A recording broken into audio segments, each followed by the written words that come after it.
Bonjour à tous, bienvenue sur KTO. Les Français sont de plus en plus malades. Plus exactement, le nombre de jours d'arrêt maladie augmente régulièrement. Un jour de plus en 3 ans, pour les salariés du privé, selon le Premier ministre Édouard Philippe, qui en parlait dans le journal du dimanche en 2018. L'enquête publiée par AG2R La Mondiale en 2017 semble le confirmer. Les salariés du privé se sont absentés 17,2 jours en moyenne contre 16,8 jours en 2016. Alors pourquoi cet absentéisme en hausse? Sommes-nous de plus en plus fragiles? Cette question et d'autres, évidemment, je vais les poser à mes intervenants préférés. J'ai nommé Joseph Touvenel, qui est secrétaire confédéral de la CFTC. Il faut que je m'y habitue à ce titre nouveau. Et Jean-Eudes Tesson, chef d'entreprise, vous êtes, vous, en pleine forme. Vous n'êtes pas malade, vous êtes présent. Je vous en remercie, comme chaque semaine. Est-ce que, Joseph, vous êtes d'accord d'abord avec ces chiffres? Oui, alors il y a des chiffres un peu différents, mais globalement, on voit que les arrêts maladie augmentent. C'est plus 5% par an en moyenne.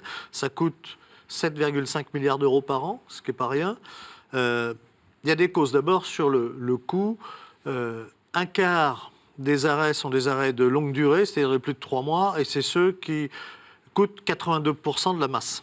Donc on voit que ce qui coûte le plus, hein, un quart qui coûte 82%. Mais cette augmentation, moi je suis frappé de voir que le Premier ministre s'est exprimé dans le journal du dimanche. Je vais prendre qu'un exemple. Quand on oblige des salariés à travailler le dimanche, c'est-à-dire qu'ils ont une coupure avec la vie familiale, avec la vie associative, la vie personnelle et la vie spirituelle, eh bien ils sont moins bien. Et donc ils s'arrêtent plus. C'est une des causes. On voit que la pression qui est mise dans les entreprises, je prends cet exemple, hein, mais il y en aurait d'autres, une des causes, c'est ce mal-être, c'est cette pression grandissante sur les salariés. D'autres causes, le vieillissement. On ne peut pas dire à la fois, vous allez travailler plus longtemps sur votre carrière, de plus en plus vieux, et ne pas s'imaginer un instant qu'on ne sera pas plus en arrêt. D'ailleurs, on le voit dans les chiffres, les jeunes sont beaucoup moins en arrêt, en gros 4 fois moins en arrêt que les plus de 50 ans. Mais plus souvent. Moi, j'ai des chiffres où c'est plus souvent, mais moins longtemps. Alors, moi, j'ai le chiffre que j'ai globalement, qui vient d'une étude du courtier Gras-Savoie, c'est que c'est 1,9% d'absentéisme pour les moins de 30 ans et 5,5% pour les plus de 50 ans. Oh, effectivement, c'est significatif à ce niveau-là. Jean-Eudes, vous êtes d'accord avec l'analyse de Joseph? Oui et non. Ça commence bien. Non, mais il ne faut pas non plus croire que la santé, c'est simplement la santé au travail. On n'est pas forcément malade à cause de son travail. On peut être malade tout simplement parce que on est moins résistant, parce qu'il y a des maladies qui se développent. Il y a 50 ans, il n'y avait pas le même nombre de cancers, par exemple, qui est devenu la première maladie dans notre pays, la première cause de mortalité. Et puis, il y a un effet de l'environnement, il y a plus d'allergies, qui crée justement qui génère justement des arrêts maladie. Et puis, il y a aussi... alors, je vais essayer d'être politiquement correct et ne pas... Ça va concerner directement ma voisine. Non, pas du tout. C'est pas ça que je voulais dire. Simplement, il y a une réalité, c'est qu'il y a dans certains secteurs de l'économie plus de pression qu'autrefois, qui suscitent plus de mal-être et qui peuvent générer des arrêts. Mais soyez plus clair. Mais, vous parlez de quel secteur, par exemple? Tous ceux qui sont touchés par la financiarisation, où on met de la pression sur les gens. Ce n'est pas forcément des secteurs particuliers, mais c'est des secteurs qui sont soumis à cette pression qui se transmet du patron vers ses managers, des managers vers les employés, les ouvriers, etc. Je pense qu'il y a aussi un phénomène qui peut expliquer ça, c'est qu'on est moins résistant qu'autrefois. Alors, moins résistant, ça veut dire qu'on a un seuil de tolérance à la maladie, à des désagréments, qui a baissé, ce seuil de tolérance. Si je compare au 19e siècle, il y avait peut-être moins de maladies, j'en sais rien. Il y avait une vie qui était moins facile qu'aujourd'hui, plus fatigante. On n'avait pas trop le choix, il fallait travailler pour vivre. Alors oui, que là, mais je pense qu'il y a aussi, c'est lié, alors il y a l'augmentation de la pression qui croise l'augmentation ou la baisse de la tolérance. Et évidemment, quand ça se croise, ça peut expliquer qu'il y a plus de maladies, mais simplement, on est aussi dans un monde où il faut être toujours au top. Et donc, si on n'est plus au top, on n'est pas bien. Et c'est aussi la tentation d'un monde sans faille, la tentation de la toute-puissance, tout ça, ça se mêle. La façade s'écroule. Je pense, c'est aussi une des explications qui vient compléter ce que l'excellent Joseph nous a dit tout à l'heure. Jean-Eudes a raison, au XIXe siècle, ont été sans doute physiquement plus résistants. Mais aujourd'hui, ce que nous avons, qui est nouveau, qui provoque, c'est ce qu'on appelle le burn-out, c'est-à-dire que l'atteinte psychique est sans doute plus importante aujourd'hui sur les salariés, parce qu'il y a des méthodes de management qui sont invraisemblables, et la pression est forte. Puis au XIXe siècle, il n'y avait pas d'arrêt maladie parce qu'il n'y avait pas de sécurité sociale. Donc de toute façon, il ne pouvait pas y en avoir plus ou moins, il n'y en avait pas. Il y a aussi, on s'aperçoit que les femmes sont 50% plus arrêtées que les hommes.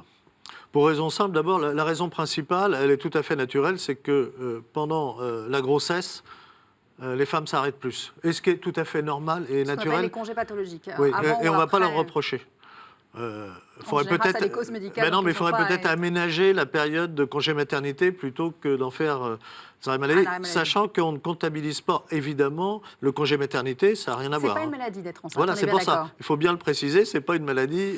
Par contre, il peut y avoir ce qui explique. Et puis des mères de famille qu'on charge d'enfants, mais quand l'enfant est malade, qu'est-ce qu'on fait?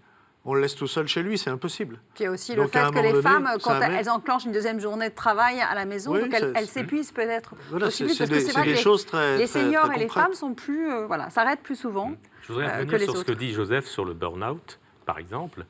Là aussi, le seuil de tolérance psychologique, il a baissé, très certainement, mais pour les raisons que j'ai évoquées tout à l'heure. Parce que finalement, si on regarde les conditions de travail, se sont nettement améliorées, et tant mieux. Il y a moins de tâches pénibles, générant de la fatigue, et on sait compenser aujourd'hui, on sait organiser le lieu de travail, l'ergonomie, tout ça, ça milite, et pourtant, les gens sont plus malades. Et ce serait intéressant, je n'ai pas les chiffres de l'évolution des maladies liées au travail, c'est-à-dire les maladies professionnelles ou les accidents de travail, qui sont des causes d'arrêt. Je pense que ça s'améliore parce qu'il y a des mesures qui sont prises, et fort heureusement. Mais si on parle de l'arrêt maladie, c'est-à-dire la grippe, le rhume qui oblige les gens à rester chez eux, je dis le rhume parce qu'il y a aussi, c'est ça le seuil de tolérance, dès qu'on n'est pas bien, on ne se sent plus capable d'aller travailler. Ça, c'est une réalité qui est constatée. Juste, Jean, le fait que la sécurité sociale prenne en charge le salaire des salariés à partir d'un certain nombre de jours de carence, est-ce que ça peut jouer aussi? Le fait que, autrefois, vous parlez du 19e siècle, autrefois, si on ne travaillait pas, on n'était pas payé. Aujourd'hui, ce n'est pas tout à fait le cas. Ce qui joue le plus, c'est quand il n'y a pas de jour de carence, justement. Oui. Où là, c'est gratos, sans inconvénient pour le salarié de s'arrêter. Maintien du salaire intégralement. Et là, justement, est-ce que ces gens-là, ceux qui ont, je ne sais pas dans quel secteur on n'a pas de jour de carence, chez les fonctionnaires. Il y a 0 jour de carence chez les fonctionnaires, Il y a eu une tentative de mettre un jour de carence et un retour en arrière. Mais alors, ce que dit Jean-Eudes est tout à fait exact. Par contre, ce qui joue sans doute, qui n'existait pas avant, en tout cas avant, on se remet au XXe siècle, où il y avait une stabilité dans l'emploi. Et d'ailleurs, on nous dit les gens faisaient toute la même carrière dans l'entreprise, puis aujourd'hui. Cette instabilité, cette insécurité qui gagne, avec cette angoisse de est-ce que je ne vais pas être viré, est-ce que je vais perdre mon job, ça, c'est destructeur. Et ça amène des maladies. C'est-à-dire cette perte de confiance, qui est sans doute liée à la financiarisation du monde. On joue sur la finance, on joue sur, et non plus sur l'humain. Eh bien, si je deviens un produit jetable, c'est une angoisse permanente, pour moi et pour les miens. Et ça, c'est déclencheur de maladies, ou de dire, je n'en peux plus, je m'arrête. Et d'ailleurs, pourquoi je ferai un effort pour des gens qui, à un moment donné, me jetteront comme un malpropre quand ils auront fini de m'essorer? Si je suis dans cette réalité économique qui ne touche pas toutes les entreprises, mais un certain nombre, eh bien oui, pourquoi ferais-je un effort supplémentaire pour des gens qui n'ont rien à faire de moi et qui, je le sais, me jetteront dès qu'ils estimeront Quand il n'y a pas de respect d'un côté, il n'y a pas de respect de l'autre. Et ça joue certainement aussi.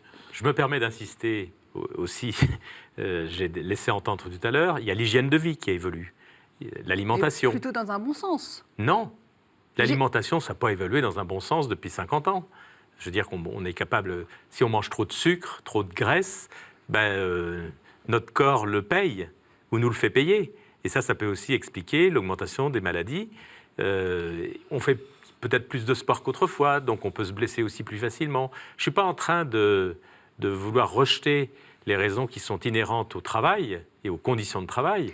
Mais vous simplement, les englobez dans une sphère beaucoup plus large. Oui. Il y avait dans la réponse du Premier ministre implicitement une accusation qui disait qu'en gros, certains salariés usaient de ces arrêts de travail pour l'utiliser comme un jour de congé supplémentaire. Oui. Est-ce que c'est quelque chose sur lequel vous êtes d'accord ? Mais il y a comme complice ou même comme auteur de tout cela des médecins.